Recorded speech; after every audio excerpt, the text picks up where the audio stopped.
Everyone is vulnerable to being pinned when life plays hardball, whether it is a physical or mental health condition. No one can stand alone. For those who are not pinned, appreciate that it could be you or loved one someday.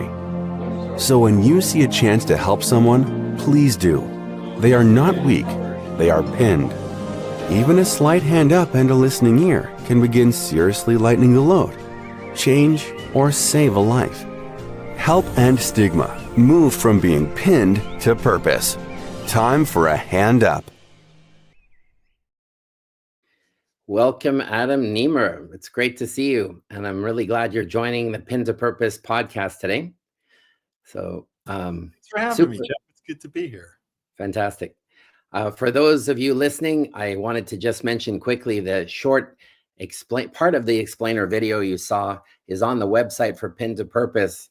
And the whole reason for doing this is just to talk about our common humanity, talk about the fact that we can all get pinned, we can all get overwhelmed with the weight of the mental health challenges that we may be dealing with. And so it's time to lessen the load and the weight that anybody is carrying, to realize there's our common humanity. You know, there's only so much we can take, and it's not to be taken all on our own. We need to feel there's no shame to reach out. There's no reason that we shouldn't reach out, because it is something that we can all deal with. So my hopes as your host, having also had my own lived experience, is to bring, fantastic people like Adam, who have dealt with very serious challenges and have turned it into purpose and trying to reach out to help others. So there's a lot hopefully we'll cover in this podcast, but it's great to have you here, Adam. And I thought maybe I'll hand it over to you just to introduce yourself a bit and talk about the beginnings of your journey.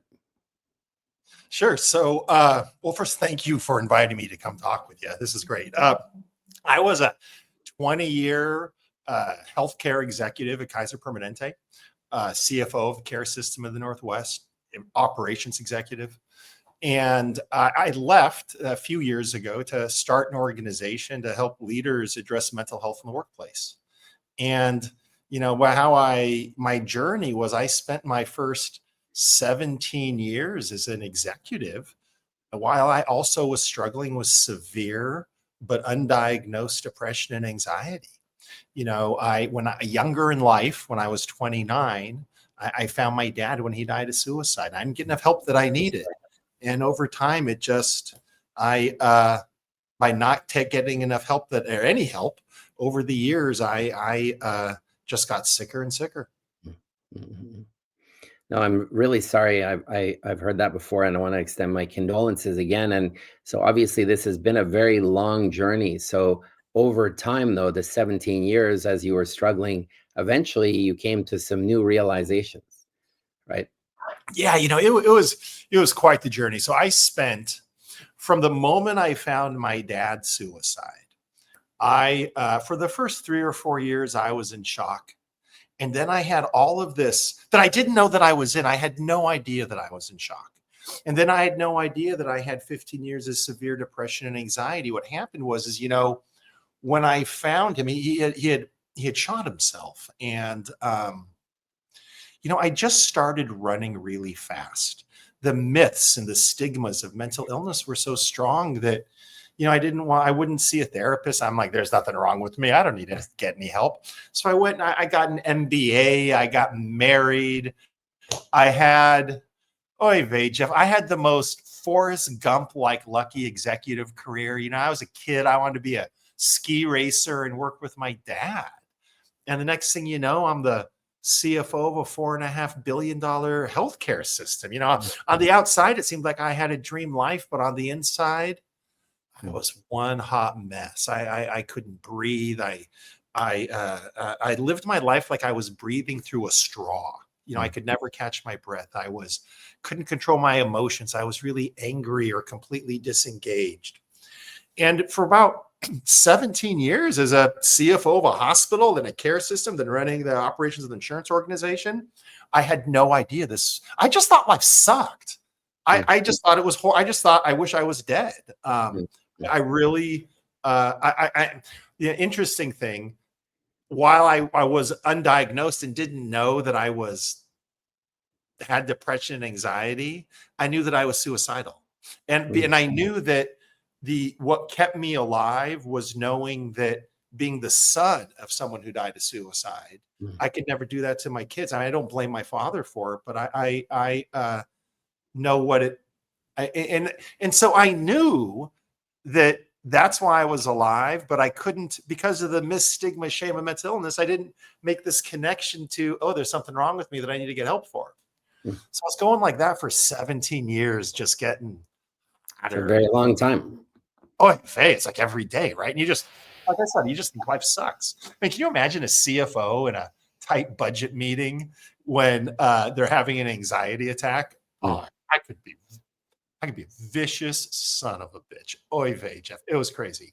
Anyway, so about 7 years ago, about 17 years in, I found my mom after she passed away. And what happened is in the moments and hours and, you know, the days after finding her body, you know, after all those, by then almost 20 years of severe mental illness from finding dad suicide without getting enough help and having a high stressed executive life, I had a complete emotional breakdown and I had no idea, right? So by then I'd been promoted. I was running our health plan operations in the Northwest. I started wearing Levi's to work t-shirts. I wore flip-flops. I think I stopped shaving for some weeks. My hair I let grow long like Einstein. I mean, I looked like I was going to the beach every day, not going to work, right? Then when I got to work, I was a mean son of a, like I was off the rocker. I was complete emotional breakdown. 3 weeks later, a national Kaiser leader stops by my office on a Monday morning. And he comes by and he's like, hey, man, how you doing? I said, I'm doing great. You know, just wearing that mask of happiness that I was using all of my energy to keep on my face. And he goes, okay, but he goes, you know, I know about your dad's suicide now and you found him. And I know you just found your mom's passing. Are you seeing a therapist? Is that why you're doing so well? I'm like, David, I don't need to see a therapist. I found one parent. I can find another. I'm doing great. I thought I was doing great. He goes, well, you know, Adam, would you know the signs to look for in yourself in case you might need to get some help down the road? And as I said no, he like slides the business card of our company's employee assistance program across the desk. And he like goes, you know what, give Dave Poppleton over a call in the employee assistance program, because, you know, you've had these traumatic experiences in your life. And, you know, you just want to make sure you know what to look for in case you need to get some help down the road. And I was like, well, okay. Now, I had no idea this primrose path he was walking me down in. I had no idea what was going on. Next day, I go see the counselor, and in their office, I realized where I was really in a lot of trouble, because other than hallucinations, I checked every box that they walked me through. That was sitting in his office that day was the beginning of a couple-week period where I reached that lowest point in life, that crucible moment where you have to choose what you're going to do, you know, stand up or stay down. And so what had happened is, and this is, you know, you talk about pin to purpose. This is what happened. I mean, like I said, I was a kid. I wanted to be a ski racer. As I didn't grow up as a kid and say, I want to go talk about my mental health issues with the world. Of course, right. Just, you get pinned to purpose. You know, it just happens. And so what happened, and this is the most unbelievable thing. This boggles my mind to this day that this happened. But it's, you know, we call our business Simple Mental Health because it's simple stuff that can change the world. I really believe that. So this national Kaiser leader, David Lake, he's a good friend of mine. I love him. We're in touch to this day. We'll always be in touch. He came to see me on a Monday. The day before, on Sunday, he was in a mental health first aid class at his church. Wow. In the mental health first, and there's a mental first aid. It's an internationally recognized program. You know, it's a day-long class. as they were teaching him the signs and symptoms that someone could be struggling with their mental well-being, David was like, Adam, Adam, Adam, Adam. Right. Boy, a lot of trouble. Serendipity. Exactly. That next part of the class, when they teach you how to approach someone in a safe, thoughtful, caring, and non-judgmental manner, he raised his hand. And you know how, like, when you're in a workshop, someone will like raise their hand and say, I have a tough situation. And then that facilitator will say, well, the class, let's work that example, right? Right. Example workshopped. I got workshopped by his church. So he said, he raised his hand. Like, I got this colleague at work who's really not, who I'm really worried about now. Having been in the first part of this class. And I'm worried that if I approach him, he'll be super defensive. And they spoke for 15 minutes and I got workshopped. And what came out of me getting workshopped that day was that idea to give me the EAP card the next day. So 3/4 of the way through this story, you know, really the first moral here is a senior leader at a $90 billion business became mental health literate. The next day in a 5-minute conversation changed my life. Fascinating. And that's the purpose that I have now. And vision for Simple Mental Health is to educate business leaders on the business case and inspire them on the human case to become mental health literate, right? And to normalize the topic of mental health in their companies. Because when they do that, performance gets unleashed and lives get transformed. And that's what I am here to do now. And how that purpose piece and that business case evolve, because I love how you tell your story, Geoff. It's like this evolutionary process, right? What happened is, and again, completely accidental. I just, this accidentally happened is after I saw the EAP counselor, I took about a month off of work. It could have been longer, plus minus. I started antidepressants and going to therapy and all of that. And when I came back to work, I just started thinking about life management and leadership differently in a lot of different ways. But perhaps the most poignant way for me was as I started going through therapy, I learned some remarkable basic facts that shocked the hell out of me. And I think will shock the hell out of most people when they don't know them, when they learned them. And the fact is that 1 out of every single year, 1 out of 5 Americans, Canadians too, Europeans too, Australians too, wherever you're listening, almost across the world. By the way, now it's 1 out of 4, was then 1 out of 5, but 1 out of 5 North Americans every year experience what a behavioral health clinician would diagnose in the medical record as a mental illness. Right. Yet less than half of us get help. And the median time period from the onset of symptoms to first getting help is damn near 11 years. Right? 11 years. Yeah. It's incredible, isn't it? Is it right? A ton of suffering in that period. Could you imagine like noticing the signs of breast cancer or colon cancer in you, but not going to see an oncologist for 11 years because you were embarrassed because of stigma? Right. So what happened is I started thinking, oh my God, I got like 500 people on our, Kaiser's 200,000 people coming. I got just 500 people here, my little team here. That means I got 100 people this year going to be in just as much pain as I'm in. And because I'd been diagnosed and had started going through therapy and got educated, I understood the pain that I was in and what that meant. And so I realized, oh my God, I have a population health crisis on my hands. What would I do if I had 100 people who were going to have cancer every year? What if they were going to have diabetes every year? What if you were going to have that, right? It would be a crisis for your business. And so Absolutely. I started thinking about it like that. And so what I did is we took the mental health first aid class that David had done at his church. And we were one of the early pilots for it at Kaiser Permanente in the health plan. And what happened is, and so we took all 500 people out of work, in 4-hour increments over the course of a couple of weeks, executives and staff, everybody together. And Geoff, what happened is just the most amazing thing is over the next 2 years, as I was open and honest about my story as the leader, as the senior leader of the team, I'd be in a meeting and I'd be like, guys, I'm having an anxiety attack. I need to step out and go for a walk. I'll be back. Right. I got to leave early work today. I'm going to the therapist. As I was open and honest, it with retrospect, I understand what happened is, and again, I wasn't trying to do this. It's just what happened is it created the space for Right. everybody else to do it too. Fantastic. And then we just started talking about well-being all the time. And those 100 people that would naturally need to go get help every year, they kind of self-selected into getting help.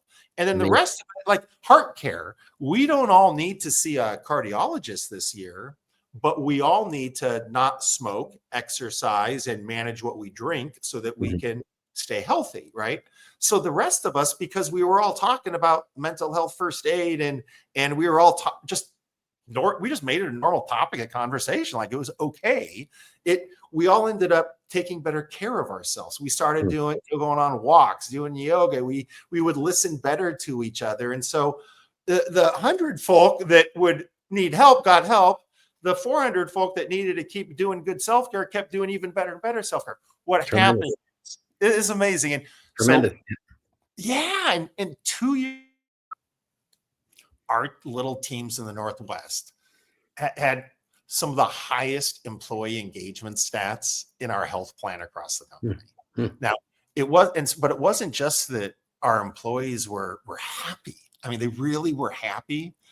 But what boggled my mind is our performance skyrocketed, because 2 years later, our operations team in the Northwest, we led Kaiser nationwide on all key customer performance indicators for our health plan. We were number one. And more than that, you ready for this? This is an even bigger deal. We were 2 years later, we were 1 year into being the only 5-star Medicare health plan in the Pacific Northwest. Amazing. All we want to do is get people not to hurt. And we became number one in the company and number one in the Northwest. That's so cool. Lessons to learn and for others to follow. You know, you and I met at the Real Mental Health Foundation conference in New York. And that was such a tremendous gathering of people engaged in the space. So many of them having had their own personal experiences or within their families, of course, and doing so many different things. But it does come down to the ability to talk and communicate and connect these dots. And so your personal struggle, at least the way I see it from the outside, 17 years when you finally realized, and through your colleague, and he was willing to, or encouraging you to look into it more, and then you're talking, and then look what it's been leading to. Like I throw out this concept of a pin to purpose as being one way to look at it in one framework, but you were literally pinned for a long time, and then once you connected, you found this great purpose, and that's allowing others to do the same. Yeah, it's it's interesting. I wouldn't say that I'm healed. I look at sure, I think I just have kind of chronic depression and anxiety. I'm just prone to it. I think I have a prone, I guess. And so every day I kind of just do the stuff that I need to do to be healthy. Sure. And what I have found is that, while like doing hot yoga, going for walks, hanging out with my kids keeps me healthy, what gives me the most joy and perhaps the part of today, I will have the least amount of fluttering and anxiety, will be in this conversation. When I have an opportunity to talk with people, to share my story, to help encourage them, hopefully by sharing my story, I'll encourage them to share theirs, and if they need to get help, maybe recognize maybe need to get some help and go get help. You talked about having a calling, and I understand it intellectually, right? Something so important to you that you just have to do it, and it's your life calling, and then work becomes fun. And I get that. And I know that I have that now, and I can't, but I don't understand it. I can't, but I just, it's. And you have an opportunity, you do quite a bit of public speaking, right? So These must be interesting experiences, and I'm not sure how often the audience is invited to ask questions, but I guess these are some of those moments. Yeah, you know, the questions that so I speak with business leaders all over America, um, and you know, some of the questions that they are most interested in are help me understand how this will impact my business in a positive way, Mm. and then tell me very specifically what I need to do, right? And so it's what we help leaders understand are data points like this. Check this out. And these are, studies, for evidence-based studies in peer-reviewed scientific journals, right? People who struggle with depression on average have a lower productivity of 20% than they would without depression. Okay. Right. So what that means is if someone who's struggling with depression, you lose 52 work days a year from them Huge, just from absolutely huge. lower productivity. Huge. What so we educate them on that. And, what I try to do is help share, I don't have this analytical study that shows it to the 10th decimal point, with SP factor of this, but I can say, this is what happened on our teams is we didn't run a wellness program. We actually, by running mental health first aid and literacy programs, we help people get help. And we witnessed the productivity improvement. Another one, check this out. People who struggle with their mental well-being. This is from Gallup Group study a year and a half ago, maybe 2 years ago. People who struggle with their mental well-being miss 300% more work days. Yeah, huge. I mean, that's a pretty clear data point, and you can quantify that. So, and yeah, well, you want to know an even bigger one? Yeah. Okay, this is the one that blows my mind. So, we heard about the great resignation and everything, right? And it's like people are like, geez, what's going on there? Why do it? This is from Mindshare Partners, right? A great organization. I think this was from 2.5 years ago, plus minus. So this is, this is even probably a bigger number today. 50% of millennials and 75% of Gen Zers have left a job in part due to mental health reasons. Yeah, huge. Rehiring, retraining, massively costly to a company. And I'm always interested. So the presenteeism concept is an interesting one, and I'm not sure how quantifiable that is if you found really good stats. But obviously, people sometimes they're not hating their job. They're not. It's not part of the mass resignation, but they're not completely there.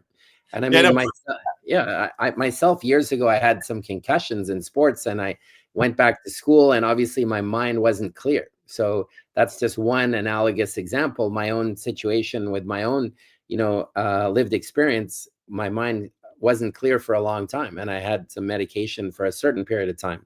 So, we can all understand that, but the presenteeism is a big drag as well. And it's not really understood. You're going to find that you might find this interesting, Geoff. So as I go across the country, and I give keynote talks on workshops, and I'll say, do you all know what presenteeism is? I could talk with 100 people, maybe one person raises their hand, 1,500 people, a couple people have never heard it. It's interesting. We got to educate people on it, so it's like, so if you're watching this, you're like, what the heck's presenteeism? Like if absenteeism is you're just not showing up for work, presenteeism, like you're showing up for work and you're there, but you're really not there. It happens on all of our teams every day when people show up and they're not able to function as their full self, right? Maybe there's something going on in their life. Maybe their grandma's sick. Mm-hmm. Maybe their dog just passed away. Maybe they didn't sleep well the night before because their neighbor was throwing fireworks in the sky. Or maybe they're really sad, lonely, and depressed. Mm-hmm. Uh, No, it's a um, huge, huge issue. you show, yeah, and that was my biggest problem. I mean, when I think about how I showed up at work and how my anxiety made me a mean son of a bitch. Mm-hmm. Depression impacted my presenteeism.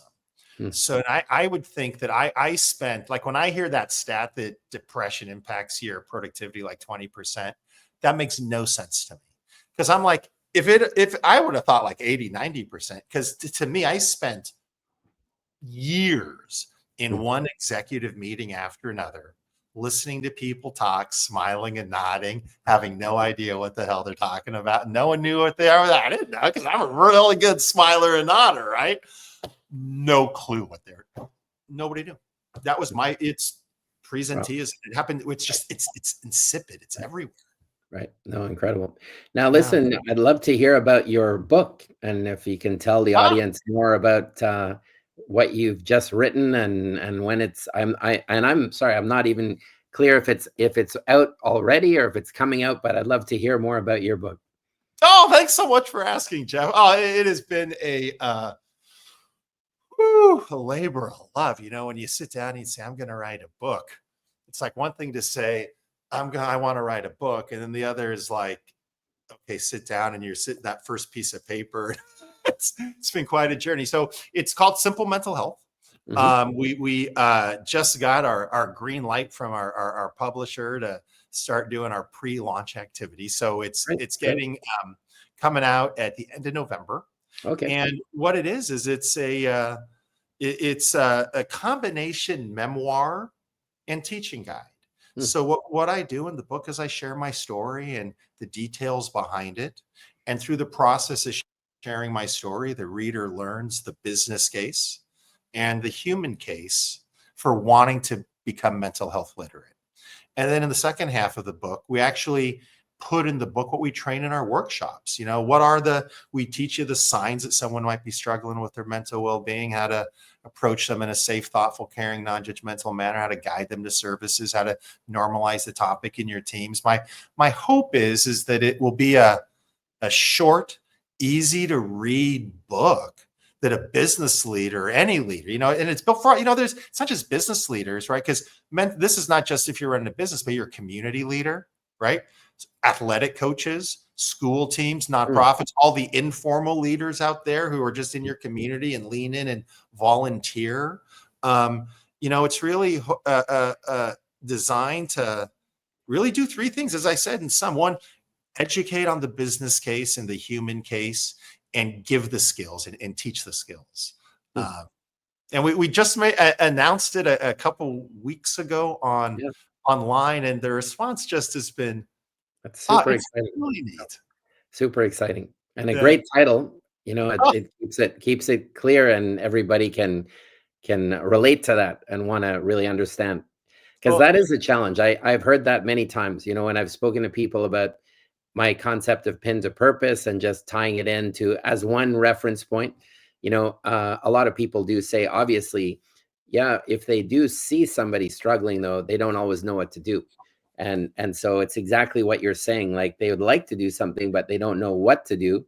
And then that's a gap that you're helping to fill, obviously, with your book. You know, it's like if we were in eating a meal together at work, at home, and anywhere, and someone was choking, we'd all know how to save their life, right? A good percentage of us would.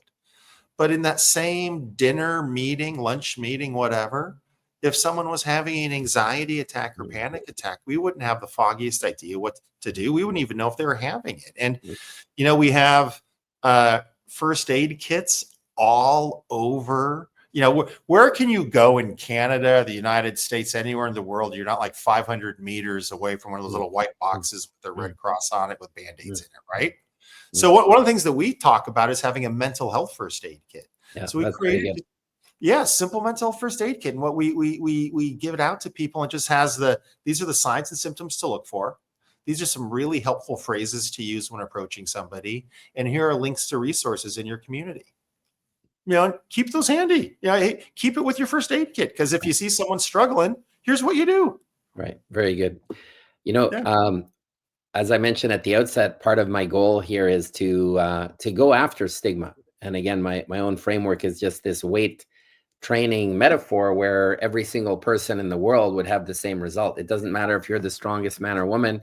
If you keep bench pressing 45 pounds until you can't get off your chest, then you have hit a breaking point. So it's just the metaphor with the heavy weights, the heavy loads, that some burdens that some people are carrying, that eventually, despite their best efforts, are too much unless they get help, unless they get a break. And then, that can lead to a very dangerous situation, depending on, how they find their way out of it. But the reason I'm bringing this up to you, I just wanted to ask you as well, as if you had any additional comments on stigma, in the sense of talking to people who are listening here who are currently going through a tough time, and hopefully realize that they're human, they're not alone, that that every single person, if they were carrying probably what a viewer is carrying, would be the same. So that there is hope. There are, like you've just given examples in your own life and what you've done for others. So I just invite you, if there's any additional comments on, to people who are struggling, to go after, to take that stigma off, and reach out to somebody you trust. It's so easy to call and get help. It's like we've been trained in our society. My tooth hurts, I go see the dentist. My daughter's not feeling well, we call the pediatrician.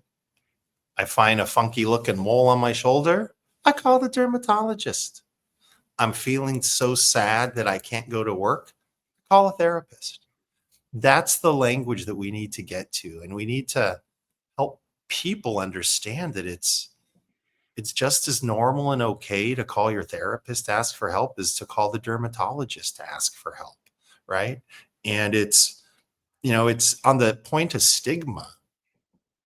This boggles my mind too, but this comes, I think it's from NAMI that shares this data on their website, or National Alliance on Mental Illness, that 80% of people who don't get help for mental health reasons report that stigma is one of the major reasons that they don't get help. Right. So people aren't getting help just because of stigma. Right? I mean, and you think, like, can you imagine if 20% of us had cancer every year, but we weren't getting help because of what other people were going to think about us? No, I know it's ridiculous, right? Right. It is. And there's this, I think there's this cycle, it's like I think about it as like an isolation cycle. And it's the myths of mental illness that we teach ourselves, like depression isn't real. The myths that we've taught ourselves lead to the stigmas of it. Like, people with depression are just weak. Right. Those stigmas lead to feelings of shame. Yes. I'm feeling depressed, I must be a weak person. Yep. So that shame leads to silence. Right. Holy crap, I'm not telling anyone about this. Put a happy face on. Right. And it just we're tearing ourselves apart from this self-perpetuating circle of stigma. But when we share our stories, it gives people permission to get help. Those are the stories we have to go after and shatter. And again, I'm just going back because that's the core of what the bench press metaphor is supposed to say. It's not about somebody being weak.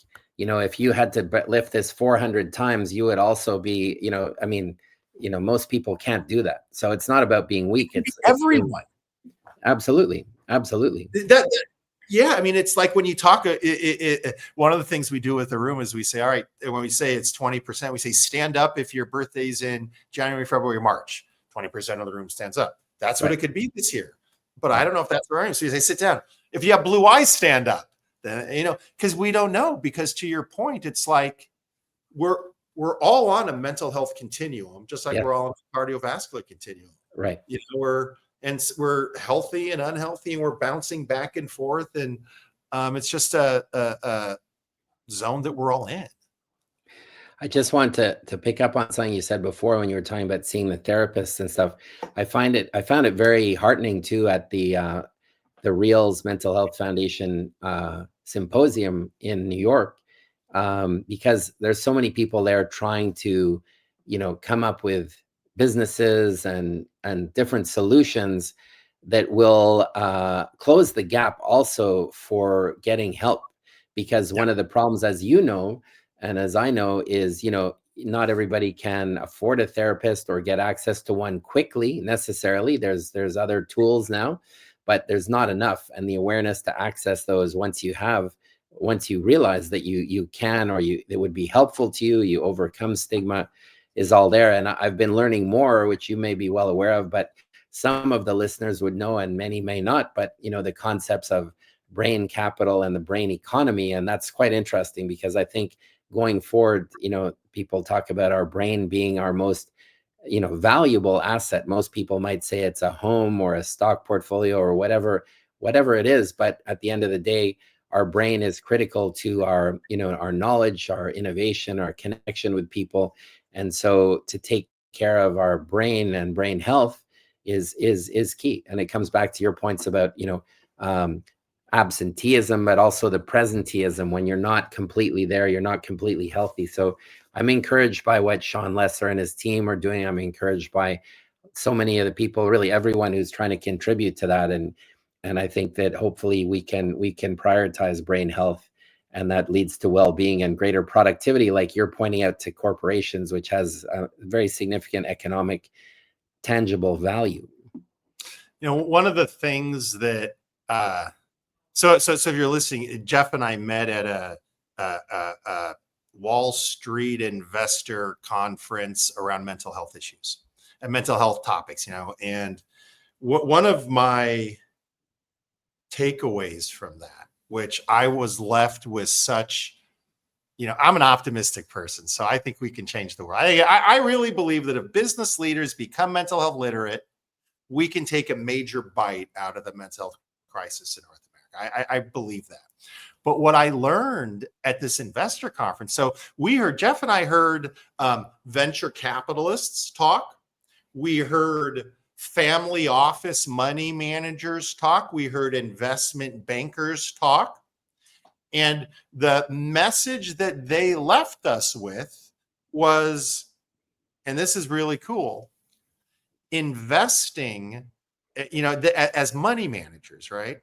Investing in mental health technologies and the next generation of care, they're not doing it because it's the right thing to do.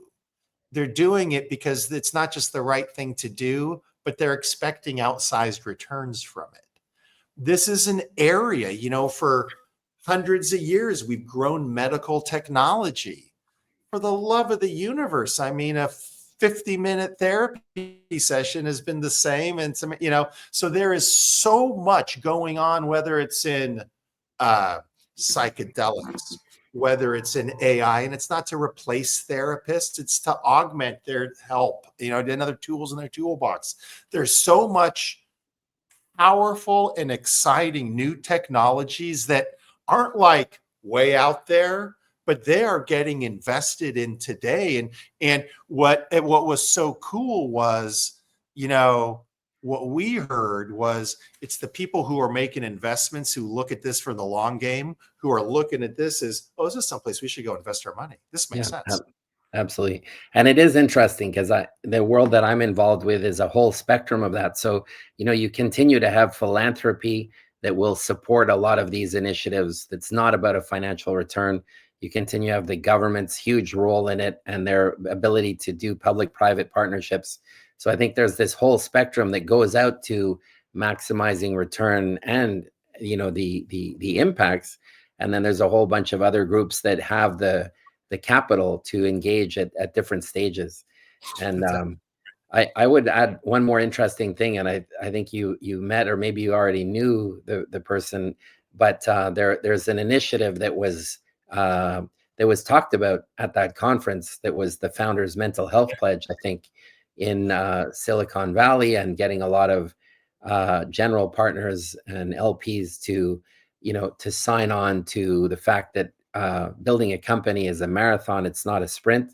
And it's actually advantageous from an investor perspective to focus on taking care of the mental health of the teams, and then from the well-being of each of the individuals. Obviously, it makes their journey a more fulfilling one in certain ways. So I think these are interesting concepts that are great to debate, and people are trying to come up with solutions that at the same time are good for the economy, but good for the people.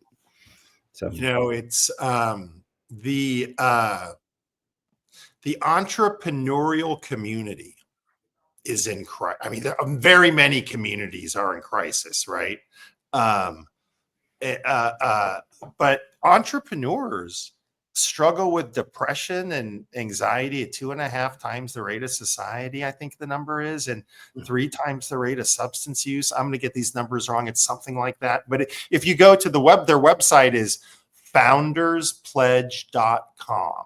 That's founderspledge.com. They have all these numbers on there. And these are groups of, Jason Kavnar, yes, that's right. That's exactly. they've done the most amazing work. Wonderful. And so cool. What they've done is they've convened the venture capital community and got them to connect the dots between, if we connect the dots to see the correlation between the mental well-being of a founder and their teams and the entrepreneurial team that starts businesses. There's a correlation between their well-being and their return on investment and the growth of these companies. And it's just the coolest thing. So it's like, now, it's like, because they're running programs, so there's some venture capitalist organizations out there. There's Lisa Mickelson. I don't remember the name of her firm, but she runs these cool programs where they run and help encourage and train this sorts of thinking and well-being programs amongst their funded companies' leadership. It's just really cool stuff they're doing. Absolutely. No, there's so many great people there and so many great people in this space. And Adam, you're one of them, and you've done amazing things. And I think people on this call will be excited when your book comes out. I wanted to ask you, as we kind of lean towards wrapping things up, if you had any other thoughts you'd like to share with the audience. And, at the end of the day, I always tell people, again, just remind people they are absolutely not alone. That hopefully they can take a bit of the weight off themselves in knowing that, and they can reach out if they're not, and there's no shame in that.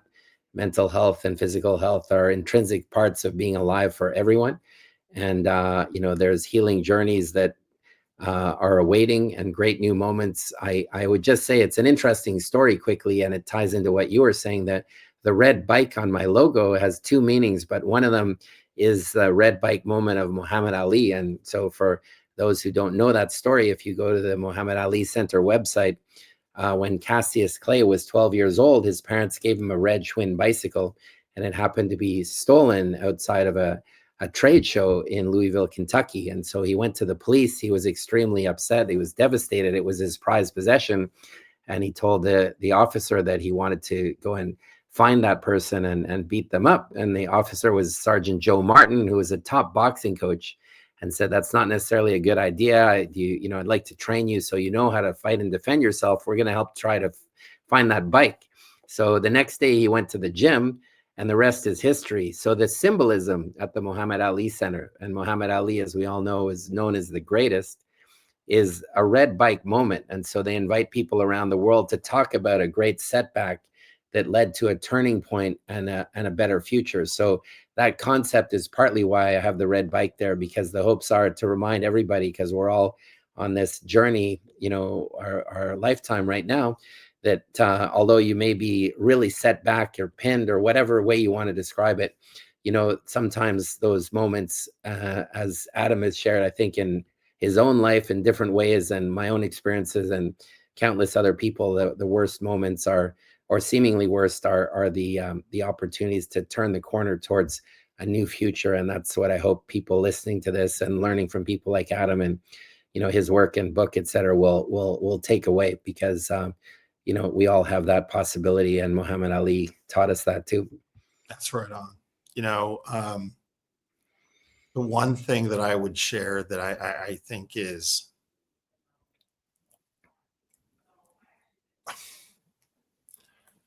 the most lovely thing for me, and probably what I needed to know the most. And it's not just that getting help is okay and getting help is a strength and it's not a weakness, and all of these really important things that we teach each other. And it's not just that, but it's that conventional therapies work and they're getting better every day.